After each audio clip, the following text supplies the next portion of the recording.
let's talk about something else. From Afghanistan to another Sharia-infested country, or actually, number of Sharia-infested countries. So, are you excited to watch the next Marvel Universe movie, Eternals? No, I'm not a big Marvel fan, but sure. Oh, really? So you don't like Yeah. Iron Man? I mean, I like, yeah, I'm not like, I don't know all of the whole how it started. I haven't been What keeping about up. I just Incredible watched. Hulk? Yeah. Yeah, I like the Incredible Hulk, but I'm not like, I don't know the whole nuance in the story of everything about Marvel.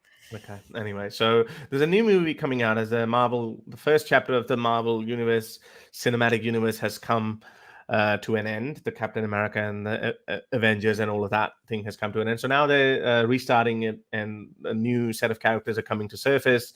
And Angelina Jolie's in it. The Pakistani guy Kumail Nanjiani, he's in it as well. Oh, okay. But apparently, Marvel is taking it to the next level, and a lot of people are calling out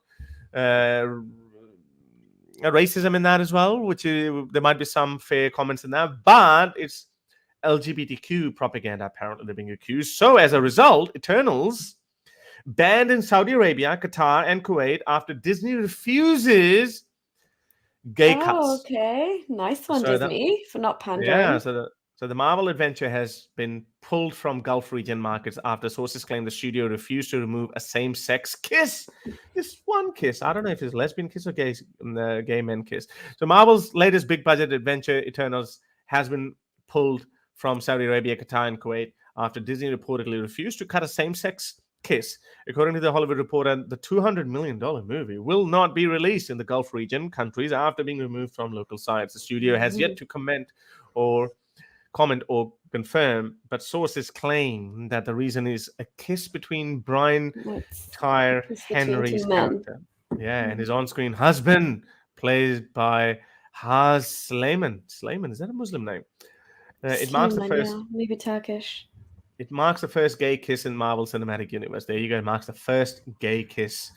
Homosexuality is still illegal across much of the region and is punishable by death in both Saudi Arabia and Qatar.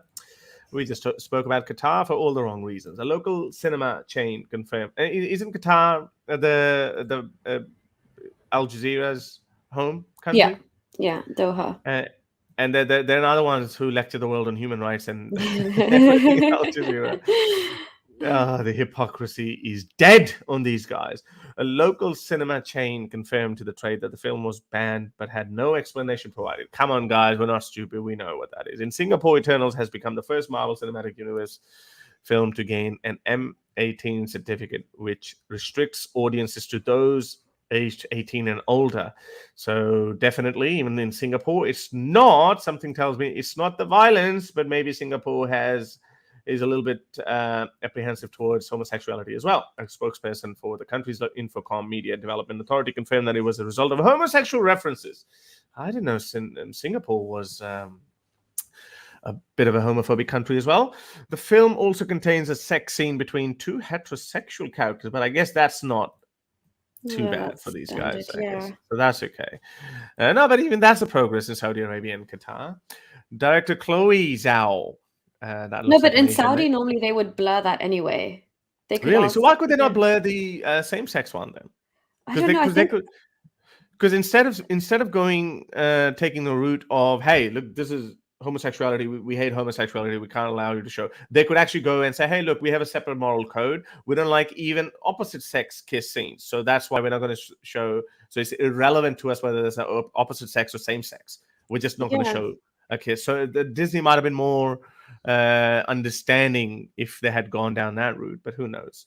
Yeah, because they usually always cut these scenes anyway. But I mean, even in the UAE, they changed the movie. Like you'll never see the. I've come to the UK and been like, oh, that's how that. No wonder I was missing aspects of that film because they. But maybe in this case now, Disney's like, you can't be cutting bits of our film out, and then they said, okay, can you cut the gay scene? And Disney said no.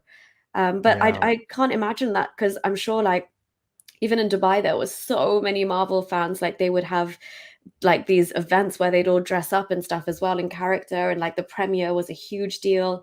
So this is gonna like upset a lot of Saudis and a lot of expats and Saudis who are massive fans. Okay, so it actually explains who this guy is, a music guy. Thank you for your input. Nuria just commented on that. So the Lebanese actor Sleiman, who came out as gay in 2017, so he actually came out as gay, Lebanese actress. Oh. That's another good thing that came out of Lebanon after Mia Khalifa. Spoke about the importance of the scene at the film's premiere. It's life-saving, he said to Variety. Can you imagine how many lives this is going to be saving? Kids, young queer folks who are being bullied, committing suicide, and not seeing themselves being represented.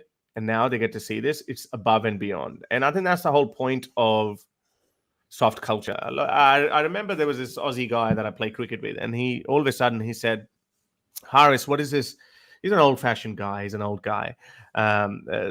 And every time I spoke to him about atheism, he was more or less an agnostic atheist as well, but he was an old-fashioned guy.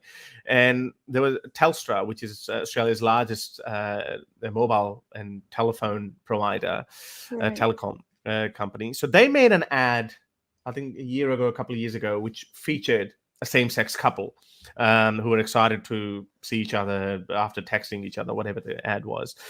So he goes, Harris, what is this nonsense? This gay propaganda is being shoved down our throats. All of a sudden, he just brought it up. We were just sitting after training and having a little snag, and he's like, I was like, oh, is this the Telstra commercial you're talking about? He's like, yeah, it's just every day, this gay propaganda being shoved down our throats. And I said, okay, apart from Telstra, what other commercial can you think of? He couldn't name it because there wasn't any.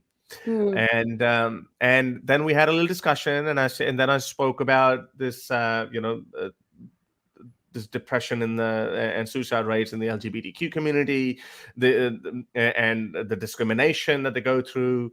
I think a year earlier or something, I remember Trump made a statement or something, or then a news story came out. I don't know if it was Trump who said that. It said, "Don't ask, don't tell." Kind of in U.S. military, we have this "don't ask, don't tell" kind of a philosophy. So if you're gay, just don't tell anyone. So instead of saying that, hey, if you're gay, come out.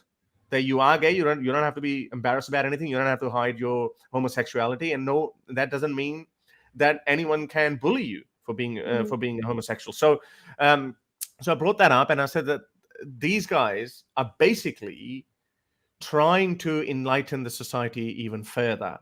I think a lot of people get upset by that, and BLM is a part of that, is that corporations should not be doing that. And people get upset that why are these corporations who should be neutral, they are taking a stance. And I think after that, another ad came out, which was pro-LGBTQ, because Qantas is Australian largest airline. Yeah.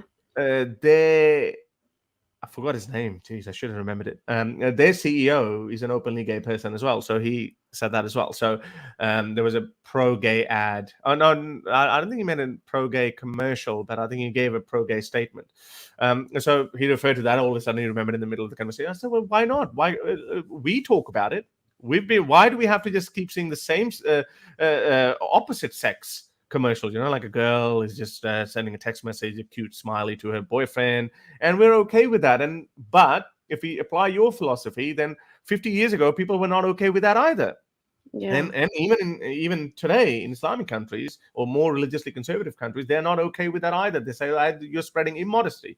So you're being the slightly more advanced version of the Taliban, basically. If you say that, hey, I don't want to see this. I don't want to see two gay.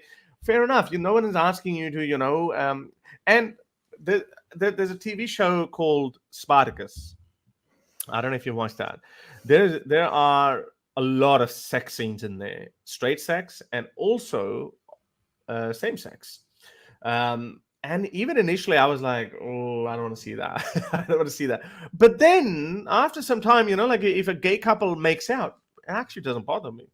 It doesn't challenge my sexuality, or it doesn't challenge me, or according to Brothers Organized philosophy, that if you see gay sex, you're gonna become gay. That's what he says. So I think these are the old remnants of these people who are just for the outrage brigade, and then they call woke crowd. But it's selective outrage. It's just an issue that really gets under their skin, right? Like you said, how many other ads would he have sat through, that man that was having a chat with you after cricket or whatever? he would have seen so many other ads during the day that have just, gone into his unconscious, not cared about. But that he really had a bone to pick with someone and he wanted to like bring it up. It is selective outrage.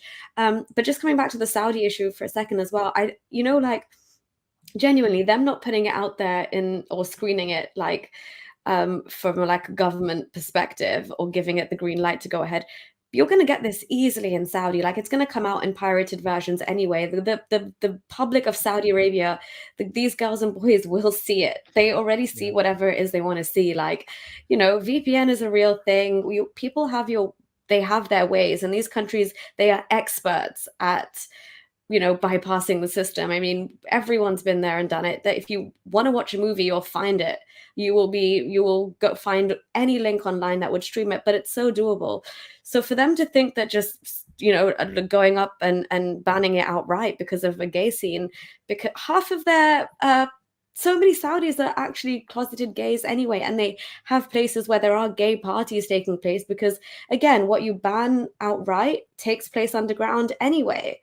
And that's happening all over Saudi. So to try and ban this because it's against Islam or promotes because they're just homophobic and this promotes homosexuality or whatever, that's already, the public is very well aware. But yeah, I what you said about the outrage as well. I think also just to touch on, I don't know how normal it is in Australia, but I've noticed a massive difference in UK ads where they've made it so normal. Like when I used to be surprised because I'd lived in the Middle East for so long, I'd never see ads like, you see in the West. So since I've moved back here, like the first time I was a bit shocked. I was like, oh, I was not expecting that to just be in a normal car ad, like if it was two men making out in a car and like that's how the ad ends, or just like two girls going out on a date and just I was like, it was so weird, but these are just snapshots. And now it's second nature. They have got literally all kinds of people. They actually do a really good representation of the whole LGBTQ plus, like representing all like the different people who identify as various things, not just same-sex couples, which I think it's really good and it really works because I mean I even coming from being a Muslim where you actually thought that was wrong, I've been so like desensitized to it. But I also noticed, because you all watch TV as a family as well, even your family who have such stringent views against it have to, that they're faced and confronted with it so much that it does desensitize them, because every single time it comes on they can't be like, oh my gosh, or you're slowly eventually you just kind of get used to it. And then I think that is a good way to desensitize, because you're like, actually, what's the harm here? And I think when Muslims start to like understand that, because I always say, right, like even if you're a Muslim and you have to be against like homosexuals because that's what God tells you, and that's like according to Sharia, you are stopping someone. You're living in the West and you're stopping somebody from exerting their own basic human rights. So clearly your opinion is wrong, or you need to stay quiet about it, but you need to change your mindset. I think media here is doing a lot better, but yeah. Mia made the same point. And how will banning Eternals help Saudi Arabia, Qatar, or Kuwait? Because especially when people there watch all kinds of porn through VPN anyway. It's the same thing with Pakistan. They banned hugs on TV between husband and a wife. But at the same time, Pakistan is number one in watching porn, not just ordinary porn. These guys have got these. This is why we call these archaic, ancient ideologies, and they're trying to run the 21st century using the ancient values. That's why it doesn't work. It's never going to work.